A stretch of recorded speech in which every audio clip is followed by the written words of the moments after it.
everybody, and welcome back to the Vertiverse Podcast, where we go behind the scenes with all your favorite vertical actors. I'm your host, Rocio, and today we are live once again at Verticon with Ryan Vincent. Hello, everyone. Hey. Thank you so much for having me. Oh my gosh, it's my pleasure. I'm so happy to be here live, so it's very exciting and a little different than we're used to. I hope I'm not overdressed. Well, you might be a little bit, to be honest with you. Maybe it's a little embarrassing, but it's okay. We don't have to talk about that. Okay. Okay, so we're at Verticon. Yes. Were you here yesterday? No, I was actually finishing another project yesterday. We wrapped very late. Okay. 2 a.m. almost. And then I had my beginning of my contribution to Verticon was this morning. Gotcha. And I came in, I did a panel. Yeah. That was it was pretty easy. You know, we talk a little bit about what's going on personally, how our opinions are of the business, and where we'd like it to move forward. That was kind of the subject matter. And then I did a little meet and greet. Okay. Signing autographs, a lot of selfies. That's fun. Yeah, it was great. Experience for you. I feel like for all these it's interesting because yeah. Yeah, you know, I mean, again, they often know a lot about you. Yeah. And you're just, oh, that's interesting, and you're just kind of rolling with it. Like, oh, It's really, I heard that this is your social security number. Like, yeah, exactly. Is that the truth? You live at this address? Yeah. Yeah. Is this your house? That's me. Yeah. Okay. So yeah, no, it's been really fun. I appreciate being able to experience this, and I'm acknowledging that these people find an enjoyment in watching these verticals. Yeah. You know, the one woman, she was sharing a very challenging story that she was going through a medical condition, and she was in a hospital bed for almost a month, she was saying. And she said the verticals were legitimately a way for her to kind of get through it. That's really And so interesting. it's kind of a good reminder when, you have your perspective, but there's always another one out there. And it's nice to have someone else share that, so I can be, oh yeah. Yeah. It can mean something, even Definitely. when sometimes it feels kind of silly and whatnot. So Yeah, for sure. I mean, I was talking to somebody about this earlier, but it's like you see on these apps like 100 million views, 200 million views, and then it's like, okay, but like who are these people? And it's like, this is the opportunity to get to know who those people are. Yeah, some of them for sure. Sometimes I feel like we're making movies that air on the moon, because I was like, I don't know what. It's like, yeah, exactly. 200 million humans? Right? Okay. And then they try to like imagine that in your head, and like, Yeah, absolutely. It's a strange thing, but I'm very grateful that I get to be a part of it. So yeah, it's a fun space to be in. Yeah.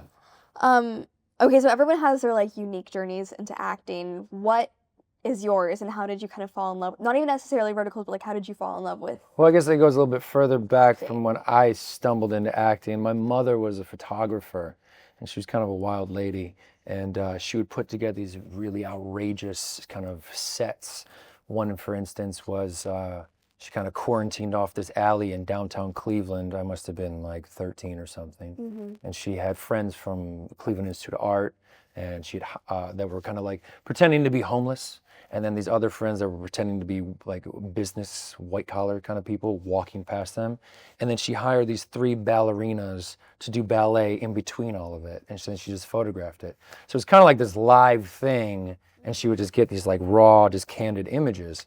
And so that's I could give you dozens of examples of things going on in my childhood. That's so cool. So I was always kind of exposed to that world, but I didn't realize until I was out of high school and entering into college, those years, that it made such a large imprint and impact on how I'm living and what I want to do. And so I had applied at a community college. I had taken my first semester of, your classes you take, whatever. And now it was like, you can have an elective. And so because I was doing this like self-evaluation of my life, I was like, maybe acting would be interesting. I like talking, and it was kind of like that simple. And I took this first class, and 2 things happened. One, I immediately just was stimulated by what I was doing. And I was like, oh, this feels right. Mm-hmm. And so I acknowledged that. And then I also acknowledged, like, I don't belong here, which was kind of also interesting because, I didn't have the theater background. A lot of these kids had already done drama, whether it's high school or in summer or something, community theater, whatever. Yeah. They're talking about plays and everything, and I'm just like, I don't know any of that, but I like it. So at the end of that class was kind of the cherry on the top. The professor who came up to me, pulled me aside, and he said, listen, you should come back. And I was like, what do you mean? He's like, you're not one of these guys. I've seen you before, your type. Usually you don't come back, but there's something about you. You should come back. And I already knew I was going to, and that was just kind of like, all right. And then it just became my college years. Like I was in the theater department every single day as long as I could be, even if I wasn't doing anything. Yeah. I just wanted to participate. So like that's kind of how it started. And then, you know, through circumstance, it evolved because now school is over. I'm still living in Cleveland, Ohio. There's really no future, you know? Yeah. There's no auditions. And so I bought a camera, I bought Final Cut, and I just started writing these really silly shorts for me and my friends to make. And that, unknowingly, it started teaching me kind of like these other aspects of filmmaking, even though it was just kind of like, well, I don't have any choice. I just want to act. Yeah. And so, so that's kind of how it all got started. And then I just realized that if I wanted to do this for a living, I have to leave Cleveland. And so I went to New York, and then I ultimately got to LA, and I've been here for 10 years now. Oh my goodness, that's so cool. Yeah, yeah. So you were in New York and LA, then how did you get into verticals, like specifically? Well, the truth is that my agent also has another client that does verticals and had started already. And at first, when I knew about it, I was in the middle of writing a short film that I made, and I was going through the film festival circuit, and which is very tedious, and that's a whole nother world. So I kind of was like aware at a distance that it was happening, but also my interests were over here, so it wasn't the right time. But when that kind of came to an end, I was looking at like, what do I have now? Do I go write another movie and kind of continue this? Or maybe I'll try this out. And at the time I was coming into it, which was a little over a year ago, it was like starting to really grow. I was like, oh, you can kind of like, there's like a kind of a path in this. I'm not really sure where it's leading, but there's somewhere to go if you go down this road. So I leaned in, and that's how I got in. And so for the past probably 8 months now, I've just exclusively do these. Okay, nice. Yeah, it's amazing. It's like a miracle. No, they're so great, and like everyone you meet in the vertical space is just so cool and so talented and so passionate about what they do. Yeah, no, it's very nice because, you know, without it, I mean, I've been here, again, 10 years. And for the majority of that time, you're struggling, you know? Yeah. That's what I say, like, this is a miracle.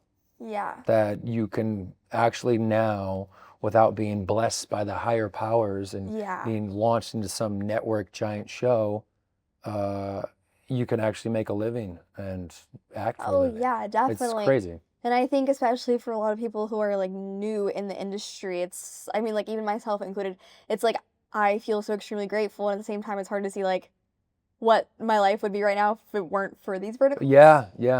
And it's opening the door for whatever the future may be. Oh yeah. I mean, definitely. again, like this showed up out of nowhere, it feels like, right? Yeah. And I'm smart enough to know that it will probably go away at some point, or it'll evolve and it will change. Yeah. The demands will be different, but you know, we're a part of that in a way. Yeah. Wherever it's going to take us, you know, as opposed to the people that it definitely exists that are still kind of looking with a cautious eye from the sidelines, like, I don't know if I should do this. Yeah. So that's kind of how I looked at it. When I made the decision, I was like, I think this is like getting in on Google early.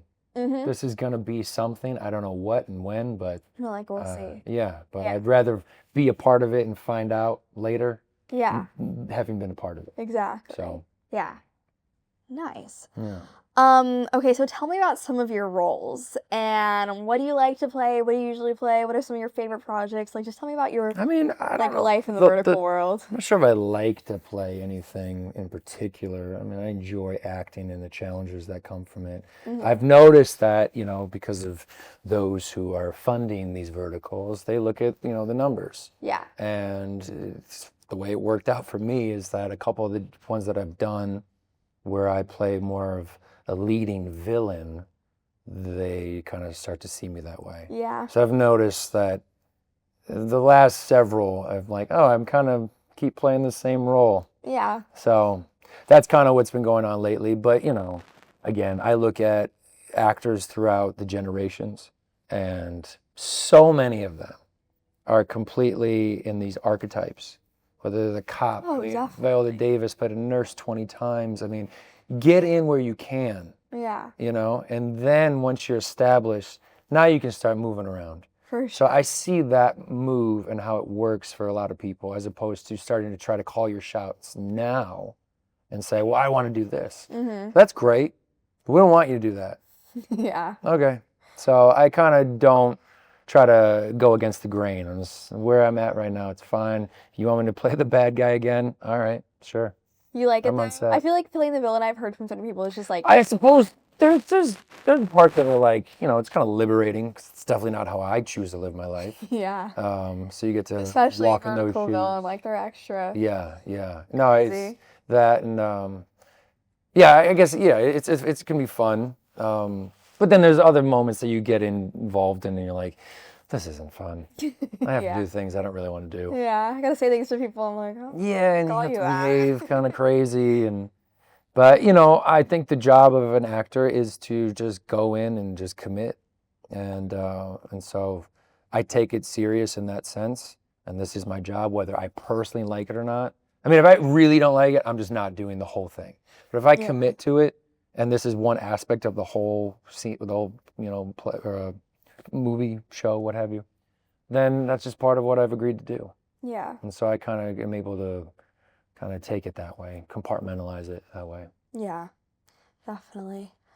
So obviously you've been in the industry in LA for so long, and you more recently got into the vertical space. Like, what challenges and differences have you faced, like, entering the vertical world from doing, like, shorts, and what else? Like, I feel like there's such different worlds, but also similar in some ways. Well, I think initially I got interesting advice, which I was cautious to listen to, which was like, well, it's vertical, so therefore you act more dramatic or something like that. And I treaded lightly with that information, and I kind of was like, I'm going to stick to what I do. But I know that that's might be asked of me. Yeah. And truthfully, the first month of auditioning, I didn't get anything. So I was like, oh, maybe I should kind of amp it up just for that sake. Yeah. But I couldn't. I just was like, not really. Like I can yell and I can scream and I can do all that. But I just kind of stayed true to what I was doing and just kept the pressure on that and trusted that it would meet me somewhere in the middle, and it kind of did. And so that it hasn't really influenced what I was doing before when I would get cast or when I was just auditioning. Nothing really changed so much. I still try to stay grounded, keep it real, because, you know, again, who said this? Ben Kingsley, you know, the camera is your worst enemy and your best friend. You know, if you lie, it will catch you. And if you are honest, it will reward you. And so I think that's incredibly accurate. And I don't let that lose my my thought when someone on set is like, we need you to pound your fist and be, you know, crazy. All right, if you need me to do that, I suppose I can, but give me a moment so I can figure out why I'm doing it. Yeah. Because that would be such a disservice to everybody if I just like doing it for no reason. Yeah, I mean, I think at least what I hear from other actors and actresses is like the one thing with playing the villains is there's like so much less motivation behind what you're doing. You kind of have to there's just like with it yourself to like justify it to yourself and like help you like progress with your character. Absolutely. And I think that's really ultimately the job of an actor. Yeah. You know, you have to figure out how to make the words real. You know, I mean, I was reading David Mamet recently, and he was just talking about, I mean, it's an older book, but he was mentioning, you know, the script is already there. You don't have to go super deep and like come up with all these character backgrounds and all this stuff. You can, but it's not necessarily needed. Yeah. But what is needed is that you need to make these words as spontaneous and real as you can. And so I try not to go into those other places so often and just focus on like, what is the job really? And that simplifies it so I can have a better chance of getting to where I want to be emotionally even though, you know, they don't care necessarily. And they're just like, just scream and pound your fist anyway. Yeah. All right, well, I'll get there. Yeah, give me a second. Give me 1 second. We're getting there. It's so, like, interesting to me that, like, you didn't decide to get into acting till, like, slightly later, because you seem like someone who, like, it seems like this is what you kind of want to do, and, like, it seems like something that's always wanted to do. I mean, I've always been kind of rebellious as a child, and so it had to come to me for me. Yeah. You know what I mean? Even if someone said, "Hey, you might be good at this," up until the moment where it arrived in my life, this thought process, I would have been like, "You're out of your mind," like no interest. You know. So, but that's kind of how it always is, right? Yeah. Someone will tell you the best life advice ever, and you're just like whatever, one goes right over your head. And then someone else says it, and you're like, oh my God, it changed everything. So, yeah, so it was going to happen when it happened anyway. Yeah. Yeah.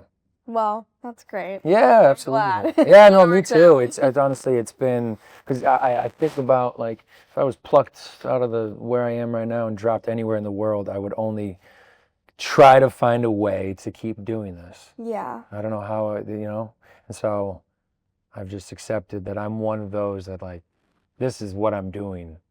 Whether I make a ton of money or no money, it's just a part of what I like to do with the time I'm here on Earth. You know what I mean?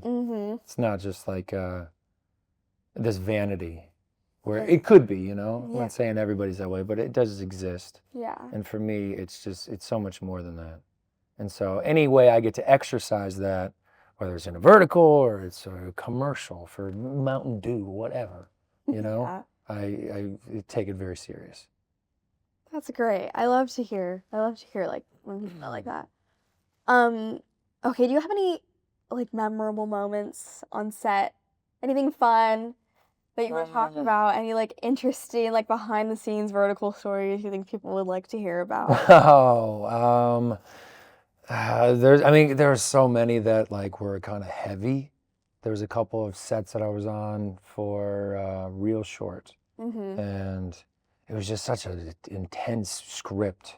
There's almost like a trauma bond going on. Jeez. And so, but it's interesting because like in the moment you're so present and you're like, wow, this is really heavy.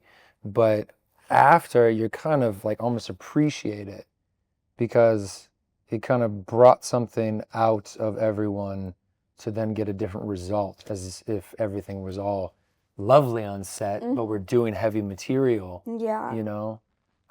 So that was kind of, it was challenging when it was going on, but later I'm kind of happy it happened that way. I don't know. I get along with everybody. So every time I'm on set, you know, we're having a good time. I just finished one, and we definitely were breaking a lot because some of the lines were just so silly. Just what we were doing. Yeah, you know, like it's all lovey-dovey, and then on a dime, I have to like say like, you know, just never lie to me again. What? Okay. And he's like, are you kidding me? How dare you? Anyway. Yeah, but it's always the best when you can just like have a good time. Yeah. Like everybody knows when these scripts and some of the lines are like a little bit. Yeah, some of them are, and I that's okay, you know. It's so fine, but it's like it's only fun when you can acknowledge that. When people take it too seriously, it can just be it's like, you know, in that acting class that I brought up, I remember the professor would say at times, you know, when we were just dying in a scene, because we had access to the theater, so we'd actually go into the theater on stage, and the rest of the class, when everyone was performing, would be in the audience. And sometimes it's just like someone doesn't know their lines completely, or it's just they don't really understand what the scene is about. I mean, we're kind of like young to be doing some of the material at that time. Yeah. You know, this is for adults that have lived life. Yeah. We're 19 years old. And he would say, you know, well, just lean into the suck. And honestly, at first, I didn't really understand what he meant. But, you know, sometimes you gotta this isn't going well, but let's lean into it, whatever. Yeah. And so that's just embracing it. And so, like you're saying, some of these scripts can be very silly, so let's embrace it. Because actually, I think you'll get a better result. Unless they're denying it and try to pretend like it is serious. Yeah, And it's like, exactly. It's not, just go with it. yeah. I remember being like 13, my freshman year of high school, during like the glass menagerie, and I'm like, we had no business during the Savannah. We had no idea what we were saying. It sounds cool to be doing it because it's like a popular name in the world of theater, but you're not ready for that. It's like we don't know what's going on. Yeah. Where do you see the future of vertical storytelling going? Like, where do you see yourself? Where do you see the whole idea of it? Like, where do you hope to see it go? Well, it depends on the Western dollar. If studios and people of that nature start putting their money into this, then I believe it is a really strong chance to evolve and become more of what we see and what we watch on any streaming platform. But if it continues to the money come from China, I don't see why it would change. It seems like it's like when you go to McDonald's. They've been selling fries and burgers for a long time. They're not to change it anytime soon. Yeah, it works. And so I think only when outside influences start to get in, then it will change. Otherwise, I don't really see why it would. I think so too, but I do also think that already we've seen kind of a shift. I mean, there's a natural evolution of life, of course. You get to January, it's, for the first of the year, and you tell yourself, hey, this year I'm going to chill. I'm going to do, I think I might be vegan for a while, whatever, right? And so I think everybody has that. There's just this natural thing going on inside us to evolve. You want to get smarter, you want to get whatever. And so that would make sense to me. But again, there are artists and there's filmmakers and storytellers. And then there's the business. And sometimes the business is just looking at spreadsheets. Yeah. And they're just like, well, I don't really need you to evolve. I need you to make money. Yeah. So, I don't know. I'm not in those meetings, but I just think that it's a relevant topic or thought to what you're saying. So Yeah. I don't know. I hope that it starts to evolve in a place where, we can look at it and be, a bit more connected at times. Mm-hmm. Sometimes there is a bit of a disconnect because it's like so in fantasy. Yeah. But again, I don't know how and when, but it's possible, but it's going to have to have some big platelet shifts for this to happen. Definitely. Yeah. For sure. Okay, what's your advice for any up and coming actors / vertical actors / anybody who's trying to get into this industry right now? Read. Do your homework. If you put on Scrubs, does not mean you can go into a hospital and, be a doctor. Mm-hmm. You have to do your homework. Mm-hmm. And maybe your looks or whatever got you into that room, but there will be times in your journey where your education will have everything to do with the outcome. And, in the modern age, social media, followers, and things of that nature, there is it feels like this pursuit to be relevant, to be famous, and that will carry you to where you want to go. But I think once you get to a certain point that, your education will be the reason why you're anywhere. Yeah. So anybody that's getting involved, it's tough because you never know. There's no like, you go to school and then you do this job and then you get this one and then you're on a TV show. It's never been that way. Yeah. People pass you up left and right and you don't know why, or maybe you do and you're like, wow, maybe if I was related to that guy, you know what I mean? Like that's just the reality of it. So it's not for the faint of heart, but those who do want to get involved, I say educate yourself as much as you can and continuously. I mean, I guarantee Christian Bale and Tom Cruise and anybody, Dwayne Johnson just did The Smashing Machine. Yeah. And he's probably going to be nominated for it. Yeah. And I'm willing to bet he's been working on that because I know they started talking about that movie in 2019. Wow. That's when it began. So I guarantee he's been working on it for a long time. Yeah. So even people that appear to be at the top of the mountain of whatever mountain you want to climb, they're still learning while they're up there. Yeah. And so, again, I think that's the most powerful thing anyone can do to help increase your chance from 0 to 1 to be working in this business. Yeah. Yeah. For sure. Well, that's great. Yeah. Well, thank you so much. Yeah. For talking to me. This was so good. And thank you for taking time out of your gala tonight. I know. My fans are I didn't probably get wondering where I am right now. Code, but It's all right. I really appreciate it. And it was great to talk to you and to meet you. Yeah, it was my pleasure. Yeah, so thank you for coming on. Absolutely. So fun. All right, thank you. Thank you. I hope you guys enjoyed this episode of the Vertiverse Podcast. Be sure to follow us on Instagram at the Vertiverse, and you can find all of our episodes on Spotify and YouTube.